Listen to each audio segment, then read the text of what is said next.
They call themselves Doukhobors, or spirit wrestlers. As the modern world races on around them, they quietly devote themselves to God and to a peaceful life. Unlike other Christian sects, Doukhobors reject the elaborate trappings of churches, icons, and clergy.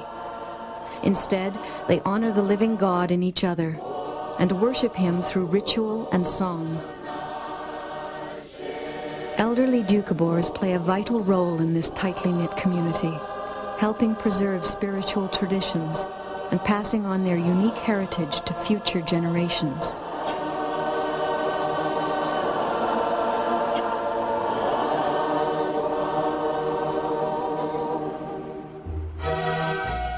On the banks of British Columbia's Kootenay River lies the tiny community of Glade. A government ferry is the only connection between the highway and the isolated cluster of houses on the far shore. One of several Doukhobor communities in the Kootenays, Glade was once a thriving collection of communal farms and factories. Today the communes are gone, but the Doukhobors are still here. Nick Denisoff has lived his entire life in Glade. Until his retirement 8 years ago, he operated the ferry, shuttling his neighbors back and forth across the river for 30 years. Over the decades, however, more people left than came back, and Glade has changed dramatically. Of all the original Doukhobor buildings, only the house where Nick was born still stands. Glade consisted of 11 villages, and living in those villages, my time, there was around 50 people to a village. The old people that were there, the fathers were out working, and it's the old people that we were growing up with. And you'd call your grandmother Baba and grandfather Dad or whatever, and somebody else's was also your Baba.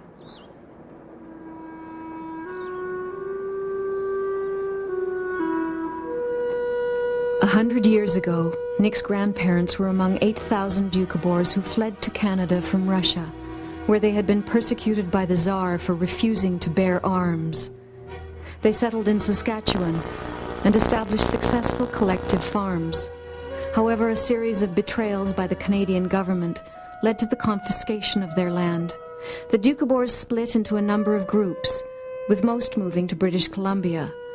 Those who settled around Glade belonged to a group known as Community Doukhobors. Today, although their farms and homes are modern, the traditional Doukhobor sense of community lives on in elders like 77-year-old Julia Ozeroff. Well, this first house, my daughter lives there with her husband, with my son-in-law. And the next house, that's my son lives with his wife, my daughter-in-law. And I have another son living over here. And one more son living a little bit farther, about a mile from here, but just on this side of the river. It's wonderful to live close to the family. And I have here my grandchildren. When they were growing, they go to school. I see them every day. And so that's it. I don't think you could find anything better, anything more richer than living with your children close together.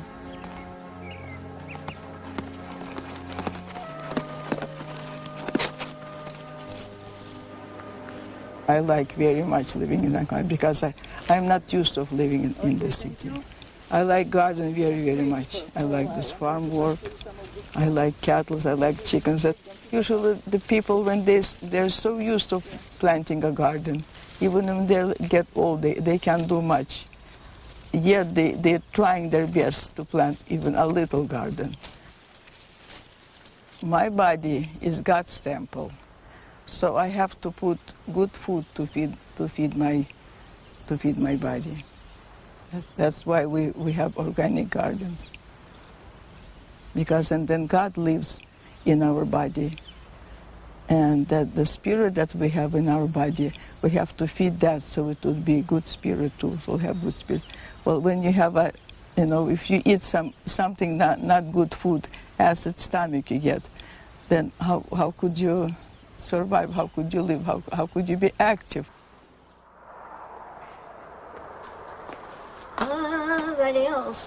Кузькин дом, бегить курица с ведром. Дом ты мой добрый дом. Oh, hello. You want to know a little bit about Doukhobors? Well, I have no time because I have to go in the house. It's raining. And but I will tell you something nice. Doukhobors, they have very little bit money when come to Canada, so we can't buy a purse. So this is a kind of a purse that we have. In this one corner is money, tie 'em up, and also is very good for a hat when it's raining.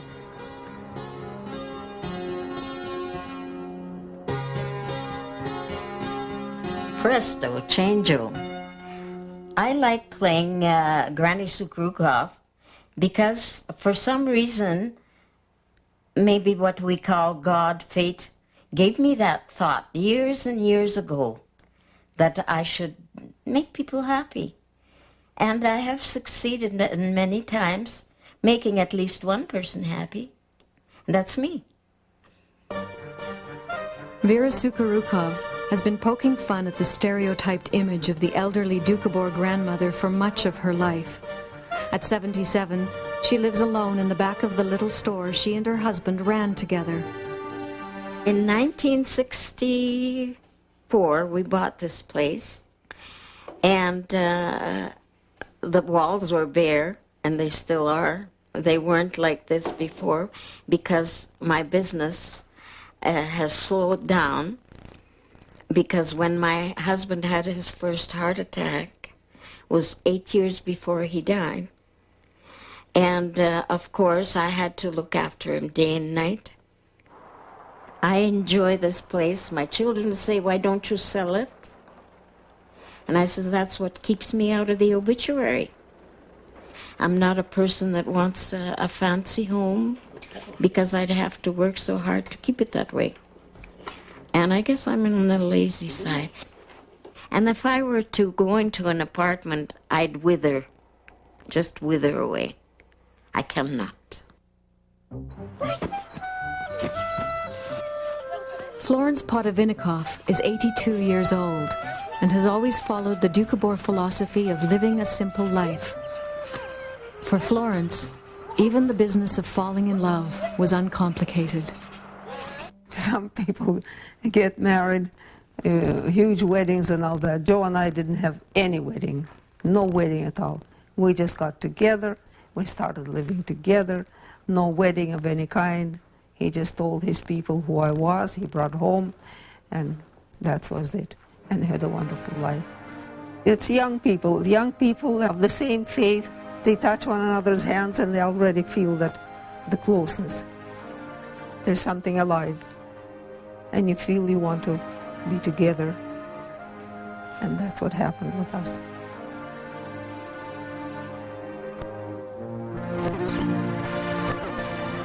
One of the challenges facing Doukhobor elders today is how to balance the attractions of modern life against the traditional values of faith in God, hard work, and respect for all living things. Nick Denisov grapples with this question as he teaches his grandson Misha about their Doukhobor heritage. This used to be a big tree, an old tree, eh?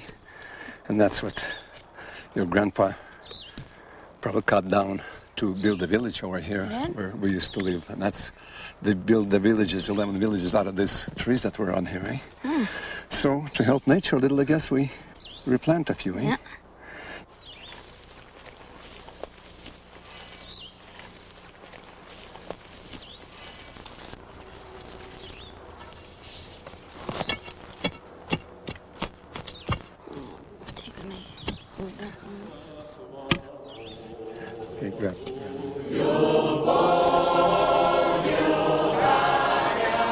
If I think back, I can't remember when I wasn't singing.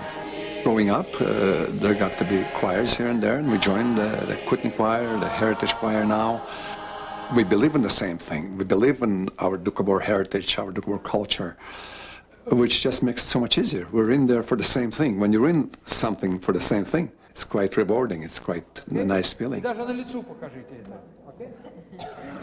Борьбе за свободу.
They know me, but they don't like the strangers very much. I don't feel that I'm old. I feel I'm 20 years old, just as I was before. In my heart and the way I feel, the way I look at life, the way it seems to me I'm the same person as I've been before. I couldn't see no change in me.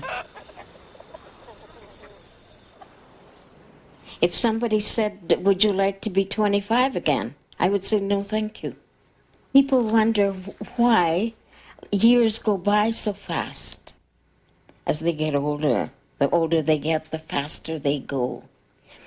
It's because you learn to know what life is. It's like a television show. If it's a good story, the commercial is so long and the story is so short. I, like everybody else, need a quiet moment to myself. And I have bees, which is my moments. The fascination about bees is that they're so organized.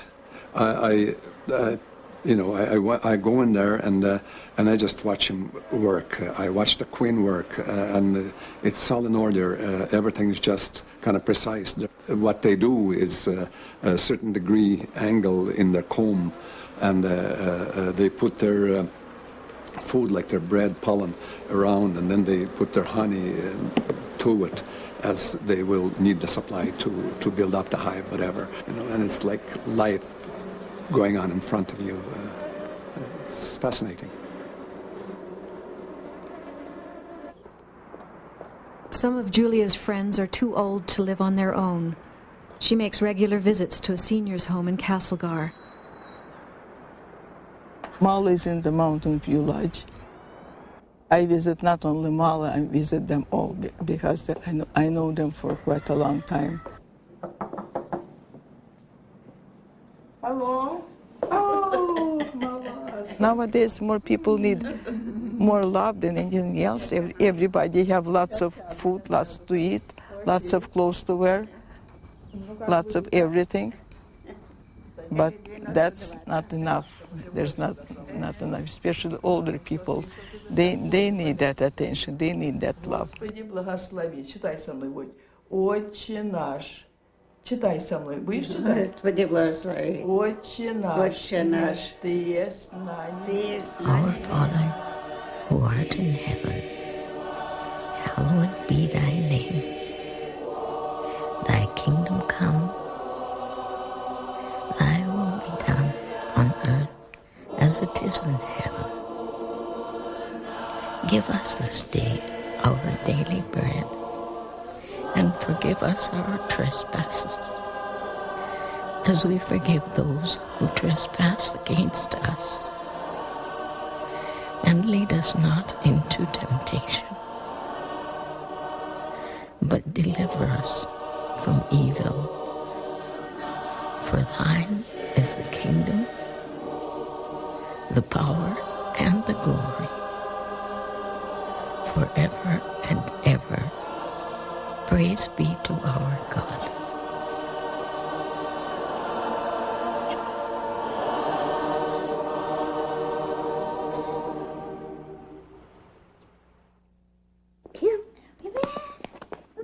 Just 7 months ago, Florence's husband, Joe, passed away.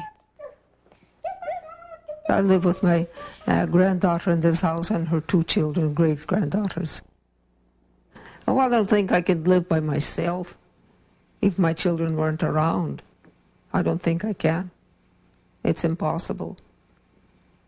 It's their outward support and inward support, their good feeling towards, their love towards me and all that. That's why I can hang on.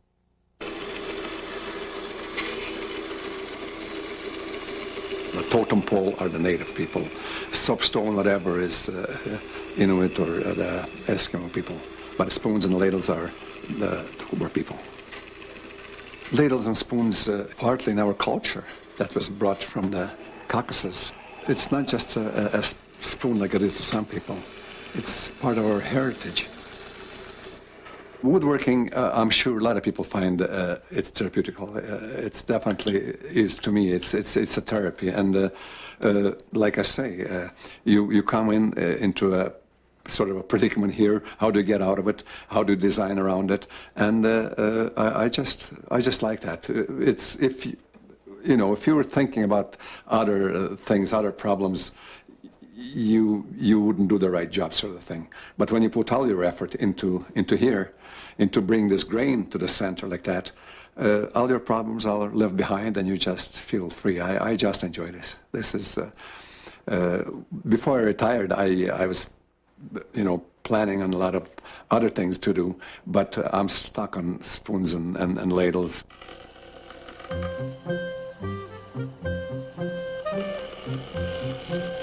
Some people in the community are passing on the singing, the psalms, the stories, where I'm good at spoons and ladles, and I'm trying to pass on. It was given to me by the Creator, and I just like to give it back to everyone else. I carried it for 50 years. My grandfather carried it for 50 years. It's getting to be 100 years in Canada. Now, if I pass it on now, somebody else will just take it and carry it another 50 years, which is what I'm looking at.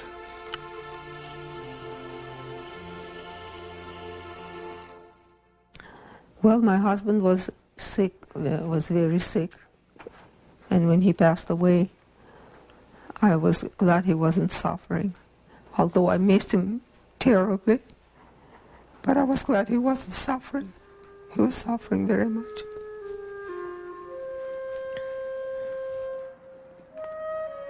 The whole world is missing. If I didn't have the children, I don't know how I could live through that.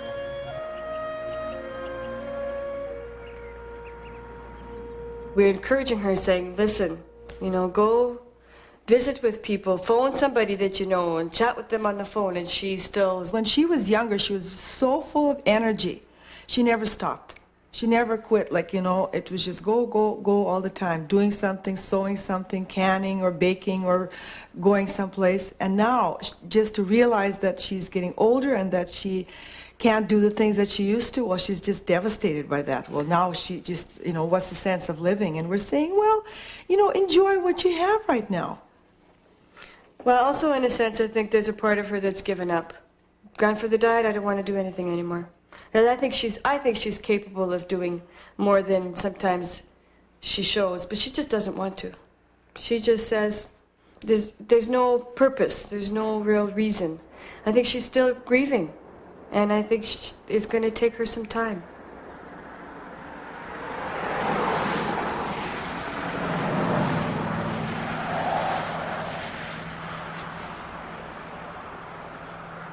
I don't want to die. Who wants to die?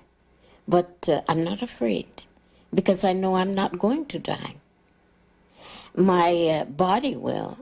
It's just an added fertilizer, that's all it is. But me, This is only a container. The body is only a container. My husband passed away in 1972. I had his mother living here with me, and then I had the children with me. So that was a very big shock. Just that day when we buried him, I said, well, how could I manage with this? How could I? And the voice said to me, oh, how rich you are. But he said in Russian, how rich you are. And I'm just thinking, I don't know in what richness I have. Because you're alive. Because you're alive. I'll never forget those words. See those words when they come to you, you'll never forget them. Never forget them. I really don't consider myself as being old. I feel great. I can still play around with my grandchildren physically, and they actually make me feel young, of course, but thank God to my health. It's fairly fine, and I don't have that. Somehow it's not in my mind as being old. Sometimes I get reminded when I think of Dad passing away at 53, and at that time I thought he was old. Now that I'm going on 70, I don't feel old and I don't think old. So I don't know how else to put it. That with, like I say, with being involved in the community in a lot of areas, having the hobbies, everything else, my life was never so full. Anytime there is a death in the family, we all need help at that time, and the community is organized, and there's willing people, volunteers, to help.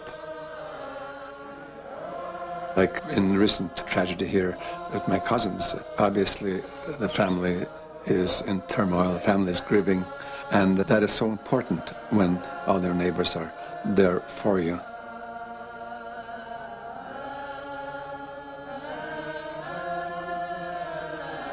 For instance, in grave digging, those are volunteers, so they know that, okay, this is kind of our duty, and they just come. The family just has nothing to do with it and doesn't even worry. You see the people around you, you actually feel the support. It makes it easier.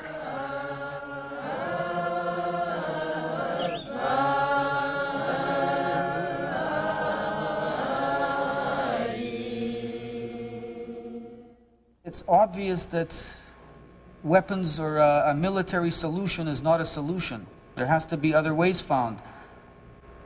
Pacifism has always been at the heart of the Doukhobor way of life. The Peace and Disarmament Committee brings the community elders together to plan strategies for peaceful protest.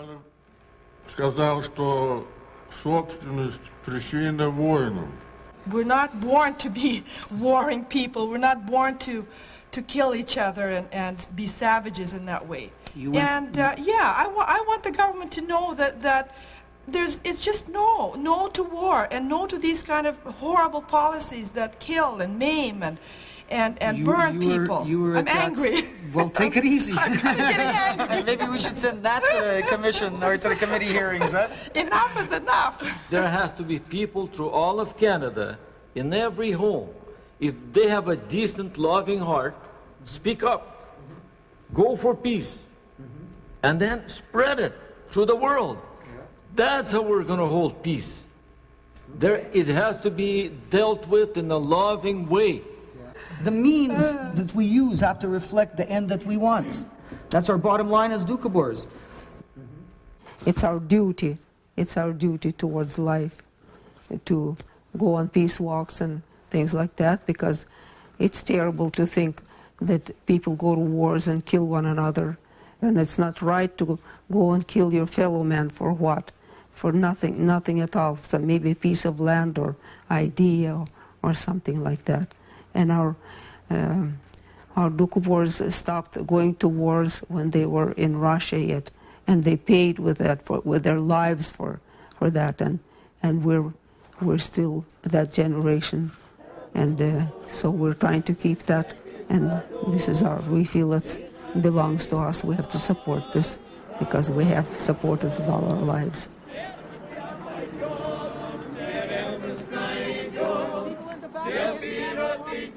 Every Mother's Day, Doukhobors from throughout the Kootenays stage a peace walk to the American border.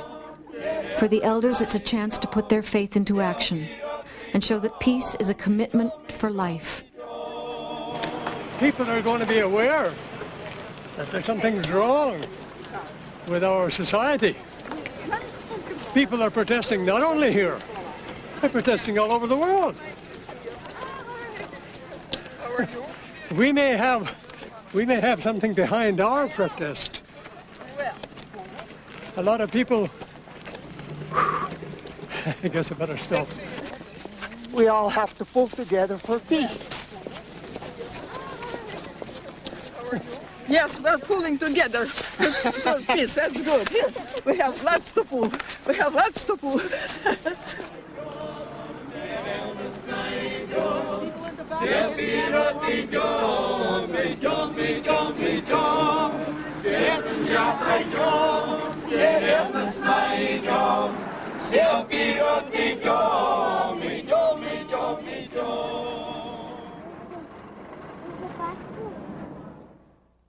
Девка от воды, казак до воды, не боися, любая девчина, дай коню маму воды, не боися, любая девчина, дай коню маму воды. Это не заря, девчина моя.